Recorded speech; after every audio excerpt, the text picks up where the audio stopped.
to properly hold the violin. So first things first, when you have rented or bought a violin, we want to make sure that it's the right size, preferably before you actually take it home from the store. So the way that we do that, you put the violin on your shoulder and you extend your hand out to the side. If the violin scroll is reaching your wrist or just a little bit short like mine is, then that is the correct size for you. So that when you're playing here, everything is nice and straight down to the floor. If it's too big for you, the violin will reach past your wrist, and if it's too small for you, the violin won't come anywhere near your wrist. So we want to make sure that it's the correct size right here to the wrist, just a little bit shorter than the wrist, because it just makes everything else about playing the violin so much easier. So once you have sized your violin, you should have received a shoulder rest with your kit. If not, or if you don't like the rest that you have, I recommend this one. This is the Kuhn collapsible shoulder rest, and it's super easy to store in the case, and I find it to be the easiest one to install, especially for our beginners. So to put your shoulder rest on your violin, you're going to turn your violin upside down, and you're going to be looking at the back like this. Don't rest the scroll of the violin on anything hard. You can put it on your thighs, but again, don't press. And you want to be really careful. We don't want to be dropping our violins. So to install our shoulder rest, I'd like you to look at it and make sure that it looks like a smiley face. So you can see that smiley face, that's a frowny face. We want the smiley face when we're putting it on our violin. So this is super easy. It just hooks onto this ridge here, okay, and then onto the other one here, and it's extendable, and again we want to make it look like a smiley face. So nothing crazy, no crazy angles, just nice. There we go. All right, so, and to double check, this is where your shoulder is going. So the swoopy part fits on your shoulder here. Okay, so now that we have our shoulder rest on, I'm just going to walk you through a few things about holding the violin.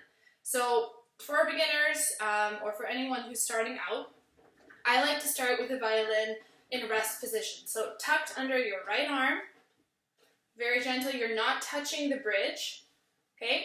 So take your left hand, put it here, fingers across the fingerboard, thumb tucked in here. This is just nice and secure. Now with your right hand, can you find the little knob at the bottom of your violin and put your index finger on it? So I'm just doing this. Now I'm going to hold the violin straight out in front of me, and I'm going to turn it so that my violin is pointing to the left. Then I'm going to bring it to my left shoulder. I'm going to put that curvy part of my shoulder rest on my shoulder, okay? And now this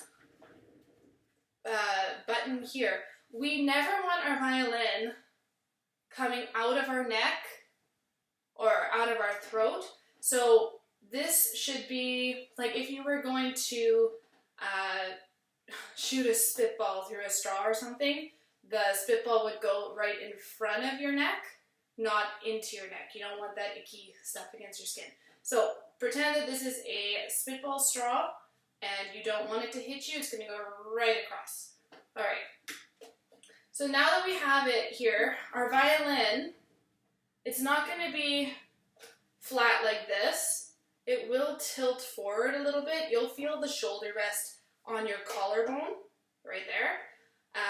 And then with this hand, we want to make sure our violin is parallel to the floor. So we don't want our scroll hanging down like that, and we also don't want it lifting up. It should be nice and parallel like this.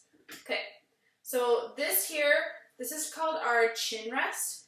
I like to call it a jaw rest because we're not actually fitting our chin here. What you can see when I do that, I've just twisted my whole neck and it's actually really, really painful to do that. And if you're doing that consistently, you're going to develop some neck pain. So I like to call it a jaw rest because I just put my jaw right there. So you can see I'm not turning my neck to put my chin in the chin rest. I'm just resting my jaw. And another way to check that this is correct is that your nose lines up with this corner here. So you're not looking down your fingerboard like this. You're looking at this knob here. Okay, so now that we can hold our violin, you can check the weight of your head and your shoulders should hold your violin. So we're not squeezing, I'm not lifting any shoulders. This is just very relaxed. So again, if we're doing this, that'll lift the violin. We just want to make sure it's hanging there using the balance between the weight of our head and our shoulder and collarbone here. Okay, awesome. So that's how you properly hold the violin.